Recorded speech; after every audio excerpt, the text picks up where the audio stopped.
En parlant de cet aspect de la loi de la vie que représente Noé, nous avons pu voir la nécessité d'être sur la base de la résurrection, ce qui signifie que toute la base de la nature a été répudiée et que, pour nous, elle a été laissée de l'autre côté d'un déluge, d'un baptême de mort.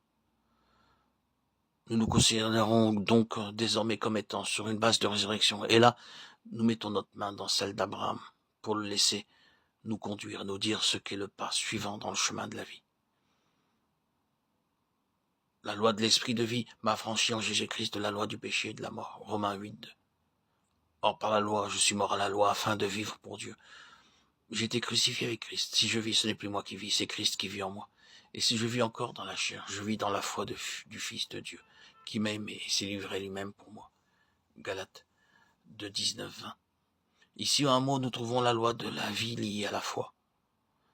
Lorsque nous arrivons sur une base de résurrection par une expérience semblable à celle de Noé, nous sommes inévitablement sur une base de foi. Il est bon que nous le reconnaissions aussitôt. Il est très beau de contempler la vie de résurrection. Chacun de nous donnera une réponse à cette idée. Nous n'aurons aucune controverse ni aucune difficulté à l'accepter.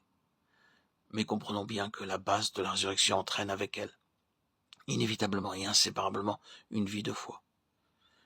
Il est impossible de connaître cette vie autrement que dans le chemin de la foi.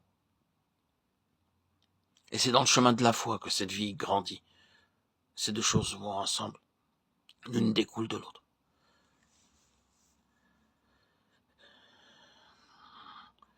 Une règle, un enseignement, une base que nous devons souligner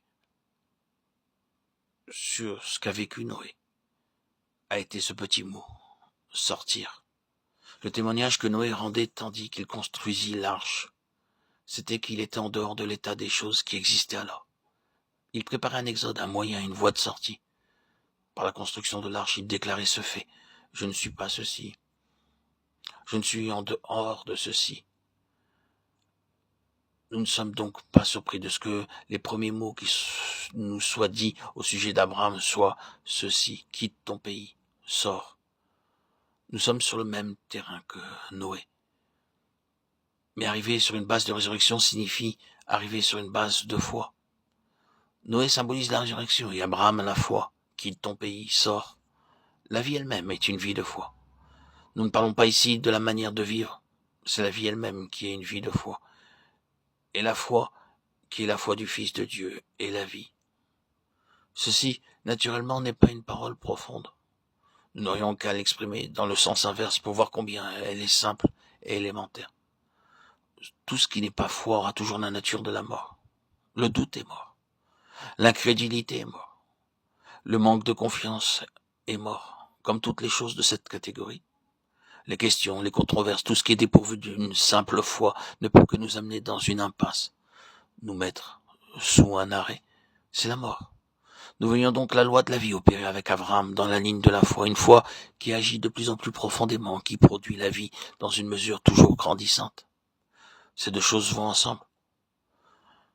Plus profonde est la foi, plus profonde sera la vie.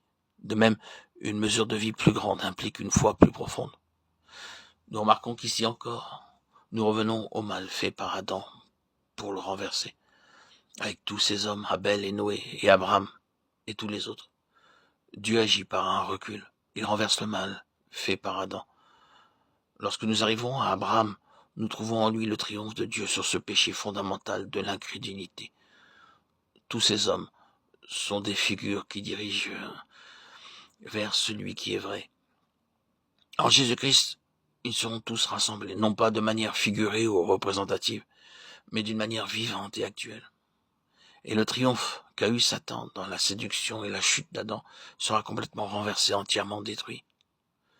Car Christ a été manifesté pour détruire les œuvres du diable. Mais ici déjà, nous voyons les œuvres du diable détruites d'une manière qui n'est pas simplement symbolique et figurée. Dieu renverse le cours des choses et annule la faute d'Adam. Il corrige les choses. Lorsque Dieu dit « Mes pensées ne sont pas vos pensées et vos voix ne sont pas mes voix » Ésaïe 55, 9. La différence qui existe entre vos voix et vos pensées et les miennes est aussi grande que l'espace qui sépare le ciel de la terre. Ce n'est qu'une autre manière de dire « ma vie est absolument différente de la vôtre » dans sa mentalité, son jugement, son raisonnement, ses caractéristiques, sa nature, différente en tout, elle est entièrement autre. Et cela signifie que cette vie ne saurait coexister ni avoir communion avec quelque chose de notre propre nature. Elle ne peut avoir aucun lien avec notre vie propre, qui est autre, avec notre propre nature. La vie naturelle ne peut être une amie de la vie divine, et la vie divine ne peut être une amie de la vie naturelle. Elles sont dans deux mondes différents. La vie naturelle, la vie d'âme dans l'homme, a en elle des éléments de Satan, et la vie divine a en elle des éléments de Dieu. Ce sont deux royaumes entièrement différents.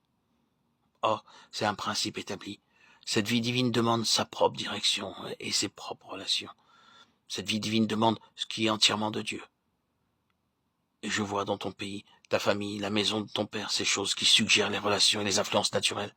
Et Dieu ne peut les permettre à côté de sa vie en nous. Paul a dit, lorsque Dieu trouva bon de révéler son Fils en moi, j'obéis aussitôt, sans consulter ni la chair ni le sang. Galates 1,16.